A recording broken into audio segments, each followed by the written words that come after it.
దేవుని నామానికే మహిమ కలుగును గాక.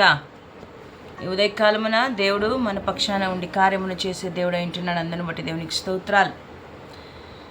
మరి రోమీలకు రాసిన పత్రిక 4వ అధ్యాయం 8వ వచనంలో ప్రభువు చేత నిర్దోషి అని ఎంచబడిన వాడు ధన్యుడు.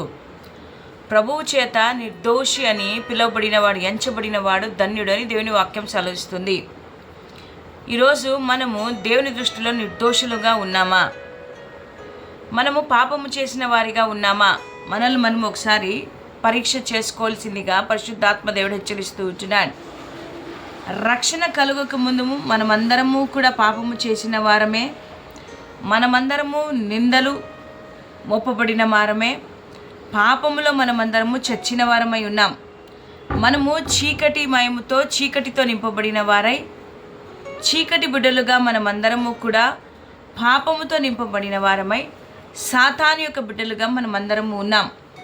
మనమందరము పడిపోయిన స్వభావము కలిగిన వారై, ఏది మనము చేయలేక, దేనిని సమర్థించుకోలేక, మనల్ని మనము దేవుని దృష్టిలో దోషులుగా కనబడ్డాం. కానీ నా ప్రియ సహోదరుడా, సహోదరి, దేవుడు ఒక్కడే మనలను నిర్దోషులుగా ఎంచగలడు. మంచి జీవితం జీవించడము, బీదలకు సహాయము చేయడము, డబ్బు ఖర్చు పెట్టడము, మరి ధర్మకార్యాలు చేయడము, వీటి వలన మనము నిర్దోషులని అనిపించుకొనము.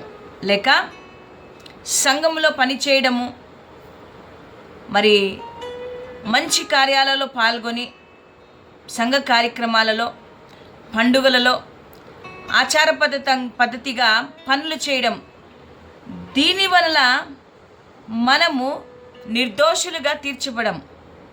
మనం ఆత్మీయమైన స్థితిలో మనమందరం కూడా పడిపోయిన వారిగానే ఉన్నాం. ఇవన్నీ కాదు, కానీ దేవుడు తన ఉచితమైన రక్షణ ప్రణాళికల్లో పడిపోయిన మానవుణ్ణి ఆయన విమోచించిన ఆయన మనలను మరణము నుండి తప్పించి, పాపము నుండి తప్పించి, ఆయన మనకు సహాయము చేసిన వాడై ఉంటున్నాడు. ఏ ధర్మకార్యాలు, ఏ కార్యాలు చేస్తే దేవుడు సాటిస్ఫై కాడు. కానీ ఇదిగో మన పాపపు జీవితాన్ని వదిలిపెట్టి మనము ఆయన బిడ్డలుగా ఉన్నప్పుడు, ఆయన యొక్క చిత్తంలో నడిచినప్పుడు, ఆయన యొక్క ఆలోచన కలిగిన వారిగా, ఆయనతో సహవాసము చేసిన వారిగా మనం ఉన్నప్పుడు దేవుడు మనల్ని నిర్దోషులుగా తీర్చేవాడు. మనమందరూ పాపము చేత మరి చచ్చిన వారై ఉండగా తండ్రి అయిన దేవుడు తన కుమారుడైన యేసుక్రీస్తును మన కొరకు ఈ లోకానికి పంపాడు. ఆ యేసయ్య బలియాగము ద్వారా మన శాప పాప విమోచన జరిగింది. అప్పుడు ఆయన పడిపోయిన మానవులైన మనల్ని తప్పించి తన బిడ్డలుగా మనల్ని చేసుకొని ఉన్నాడు. అవును నా ప్రియ సహోదరుడా, సహోదరి, అబ్రహాము అనే వ్యక్తిని మనం చూస్తాం. అతడు దేవుని దృష్టిలో నీతిమంతుడిగా ఎంచబడ్డాడు. ఏ రీతిగా? ఆయన విశ్వాసము ద్వారా నీతిమంతుడిగా తీర్చబడ్డాడు. ఈరోజు అంటే నిర్దోషిగా తీర్చబడ్డాడు. ఈరోజు నీవు ఏ రీతిలో దేవుడు మనల్ని నిర్దోషులుగా చూడగలుగుతూ ఉంటున్నాడు? మన ప్రియ దేవుడు మనలను ప్రేమించేవాడై ఉంటున్నాడు.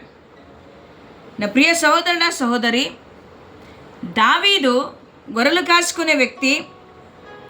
ఆయన దేవుని యొక్క ధర్మశాస్త్రమును మరి ఆయన అనుసరించి ఆయన దేవుని మీద విశ్వాసం ఉంచాడు, దేవుని మాటల మీద విశ్వాసం ఉంచాడు. అతడు నిర్దోషిగా ఎంచబడ్డాడు. మరి ఈరోజు నీవు ప్రభు చేత నిర్దోషులమని ఏ రీతిగా ఎంచబడగలుగుతాం? అట్లాంటి వాడు ధన్యుడని వాక్యం సెలవిస్తుంది. నా ప్రియమైన వాళ్ళారా, మనము దేవుని మీద ఆధారపడేవారిగా, దేవుని యందు విశ్వాసం ఉంచేవారిగా, దేవుని వైపు చూసేవారిగా, దేవుని వాక్యమును ఆధారము చేసుకొని బ్రతికేవారిగా మనం ఉండాలి. క్రియలను బట్టి కాదు, దేవుని మీద విశ్వాసం ఉంచి దేవుని వైపు చూస్తూ దేవుని వైపు చూస్తూ ఆయన మార్గంలో నడుస్తూ ఆయన వాక్యానుసారంగా మనము జీవించినట్టయితే దేవుని చేత మనము నిర్దోషులుగా ఎంచబడతాం.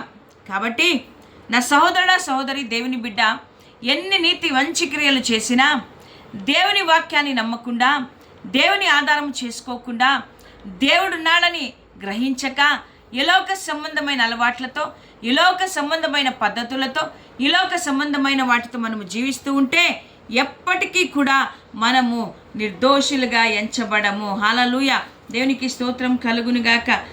అందుకే తన అతిక్రమమును పరిహారము నొందినవాడు, తన పాపమునకు ప్రాయశ్చిత్తము నొందినవాడు ధన్యుడు. అతిక్రమం పరిహారము నొందాలి, మన పాపమునకు ప్రాయశ్చిత్తము నొందినవాడు ధన్యుడు. ప్రభువు చేత నిర్దోషిని ఎంచబడినవాడు ధన్యుడు. ఈ ధన్యవచనము మనం పొందేవారిగా మనం ఉండాలి. హల్లెలూయా.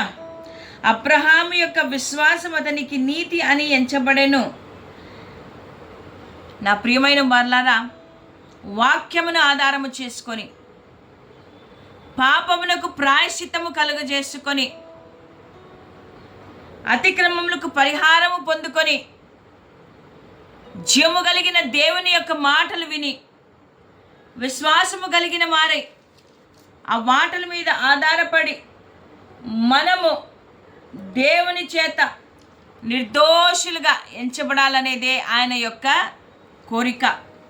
కాబట్టి నా ప్రియ సోదరుడా సోదరి, ఇంకా నువ్వు పాపములో ఉండి, ఇంకా నువ్వు పాపపు అలవాట్లలో ఉండి, ఇంకా నువ్వు ఏలోక సంబంధంగా నువ్వు బ్రతుకుతూ దేవుని మరిచిన బిడ్డగా నువ్వు ఉన్నావేమో ఒకసారి నువ్వు జ్ఞాపకం చేసుకొని అనుకుంటున్నావేమో, ఆహా నేను సరిగ్గా కానుకలు వేస్తున్నాను, నేను దశమభాగాలు వేస్తున్నాను, నేను మందిరానికి సరిగ్గా వెళ్తున్నాను, నేను గొప్ప గొప్ప కార్యాలను చేస్తున్నాను, మరి ఎవరు చేయలేని కార్యాలను నేను చేస్తూ ఇదిగో నేను ఉన్నాను కాబట్టి నేను నిర్దోషి అని నువ్వు అనుకుంటున్నావేమో. కాదు, కానీ ఇవన్నీ కూడా మనకు సమాధానము కాదు. కానీ క్రీస్తు వాక్యానుసారంగా బ్రతికి మన అతిక్రమములు మనం ఒప్పుకొని పాపానికి పరిహారము పొందుకొని క్రీస్తు మార్గంలో నడుస్తూ ఆయన వాక్యానికి లోబడి ఆయన వాక్యానుసారంగా జీవిస్తూ ఉన్నప్పుడే దేవుడు మనలను నిర్దోషులుగా ఎంచి